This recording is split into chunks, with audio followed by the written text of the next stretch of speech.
Hey everybody, and welcome back to the channel. HGM here with a brand new guide for the Elder Scrolls Online, talking about PvP, and specifically we'll be looking at the top 10 most common mistakes I see new players make every day in Battlegrounds, Cyrodiil, and the Imperial City. So if you're about to jump into PvP and ESO for the first time and you want to up your game, or you just want to have a more enjoyable time farming alliance points and earning experience during the upcoming mid-year Mayhem event, then catching and fixing these 10 mistakes is going to definitely help you out. We've got a lot to cover in this video, so let's jump right into it. Mistake number 10 is letting your stamina get too low. Now, this is something I see all the time, especially in Battlegrounds with lower level players. They might not have all the cost reduction passives from like medium armor or light armor. So what happens is they'll sprint all the way across the map, and then when they get to me, I'll be able to stun them, they won't be able to break free, and those players are then easy kills. To help counteract this, try not to sprint when you're under 50% stamina, and then try to have some potions on hand for when your stamina gets too low. Mistake number 9 is you only spam one skill. I want you to pay attention in this clip to the Necromancer who is trying to get me down. He is only using one, maybe two abilities in combination with each other. And his main ability, the Death Scythe or whatever it's called, is very low damage to begin with. So you can see while he plays fairly good defensively with roll dodging and breaking free, he's just not doing enough damage with this single ability to even make a dent in our health bars. Instead of doing this, you need to think about comboing multiple abilities together at the same time to do as much damage as possible. This is going to be your burst damage. For example, on Stamina Templar, I can combine Power of the Light with jabs, with double dot poisons, with an execute like Reverse Slice, have all four of those things hit at once to basically delete health bars. This is going to be much more effective than using just one ability all the time. Mistake number 8 is you don't roll dodge enough, and this one is quite common, especially with newer players. I'm not really sure why, because roll dodging is actually one of the best forms of defense in ESO PVP. For one simple reason, roll dodging completely avoids many types of damage, potentially turning a big burst combo on you to nothing. Roll dodges are also a really great way to create space and opening between you and your opponent, and also an excellent way of healing up, combining a heal over time and different burst heals with roll dodges in between so that you're avoiding damage while hopefully healing back up to full. You can see in this example, carrying the relic from the opposition back to my base, I am roll dodging several times to avoid burst damage and ultimates, however many damage sources I can, to ultimately get to a safe area and then heal myself back up. Without roll dodging at the right times, I wouldn't have been able to survive this at all. Mistake number 7 is you have bad positioning, and this is something that I do just as much as anybody else. In this clip, for example, you can see I'm trying to take on 2 players on the purple team head-on, not really even sure what I'm thinking, because I have a terrible angle of attack. Both players can see me straight on, all of their damage is hitting me, and I have nowhere to go. Now let's contrast that with better positioning, where I'm going to attack this player from the red team from the side, jump in with a gap closer, and then immediately stun. This player never saw me coming. That's an example of good positioning. Same one here, further on in the fight. Again, I'm attacking from an angle, not from straight ahead. So these players don't even know that I'm there before it's basically too late. This player has terrible positioning, facing me head on with no health. Not sure what that's about, but you kind of get the idea. In this last clip, I'm also facing an enemy from the front, which is not great. But you'll see what I do here is I stun them immediately and then move to the back. So I'm repositioning myself behind the enemy as quickly as possible. He gets a good stun off on me, but I continue to move around to the flank and to the back. This type of positioning is actually a huge advantage because your enemy can't target you as well, and you're going to apply a lot of pressure to them. So if anything, don't rush in, be patient, get a good angle going into a fight, and you'll be better off in the long run. Mistake number 6 is you have poor resource management. And what I mean by this is you let your stamina or your magicka get so low that you don't have enough resources to either kill a target or to defend yourself properly. So here's another bad example from me fighting against multiple targets at first. I get pretty low resources. You can see I'm almost out of stamina. and I have one target left that I think I can take out, but I don't use my potion. I have no stamina still, and I'm not using a potion. Total rookie mistake on my part, and you can see, obviously, I didn't have the resources to do all my abilities, and so I couldn't finish off the target. He got away. Now I want to show you a good example. So in this case, I'm going to kill a few targets here on the green team and the red team. 2 kills there, in fact. And right away, before I do anything else and before my stamina gets too low, I get some of it back. Now you could use a heavy attack for this. You could use a potion. I'm using Repentance on my Stamina Templar. But before I do more damage, I make sure I have enough resources. So my stamina is looking really good. I've got plenty to take out this third target, and I'm doing great. But then I get CC'd up into this group, get some hard-hitting damage, and immediately I'm at 40% health and about half stamina. The good thing, though, is that you'll see I'm actually at 100% magicka. So what I'm going to do at this point is I'm going to dodge, do a Repentance, which is free and gives me stamina and health, and then use Breath of Life, which costs magicka and gives me health back.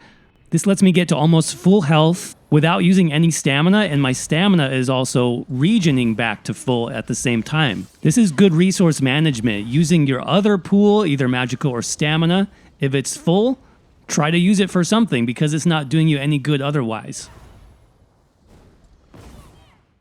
Mistake number 5 is wasting your ultimate. What I mean by this is you either use your ultimate too early when you should have saved it instead, or you use the wrong ultimate in the situation. So maybe you burn off an offensive ultimate when you really should have used your defensive ultimate instead. This is something that takes a lot of practice to get the timing down and to also know in which situations you need to use which ultimate, but you'll get it, don't give up. So you see in this example, I'm trying to defend my relic against 3 red players, and I'm trying to take out one as quickly as possible.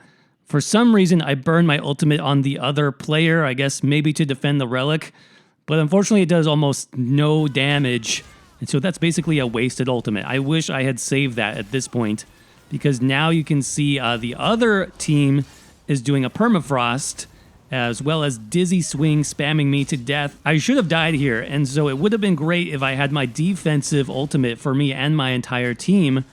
That would have been so nice. Now, luckily, my offensive ultimate is fairly cheap to cast, and I do get it back just in time to defend the relic. So that's an example of a good ultimate choice. Here's another example of where saving my ultimate really came in clutch for me and my entire squad. I could have burned my offensive ultimate there. I'm glad that I didn't, though, because I immediately get pressured by the entire purple team, and then I'm able to pull off the Templar ultimate. Whereas without that, I would have been dead for sure. Mistake number 4 is you don't properly use CC, also known as crowd control. Now in this example, I wanted to show you a player that's basically not using any CC other than the bear pet, which I don't really count. You can tell he doesn't have a slotted stun or fear. He's just doing basic attacks and abilities, which I can heal through. On the other hand, when his health gets low enough, I'm able to immediately stun and then blow through the rest of his health to get the kill. That's how you can add a CC effectively to a combo. Now, CCs are also great for splitting up groups of multiple enemies. You can see here I spear the enemy on the left, which is going to give me time to kill the enemy on the right. And I can reset. We CC the final enemy and get him down as well. Timing your CC is also extremely important. You usually don't want to burn it off right away. You want to wait until your enemy is about 50% health, then stun them, then go for the kill. Mistake number 3 is you don't use line of sight, which is basically anything that blocks the enemy's ability to attack you. In this example, I grab the relic, but I'm very low health, so I go immediately outside and then start healing up. That way I can avoid the damage from the enemies who are inside. Then I will quickly turn the corner, again getting another line of sight with enemies who are just coming out of the building. I'll turn a third corner, again line of sighting, giving me more time to heal up.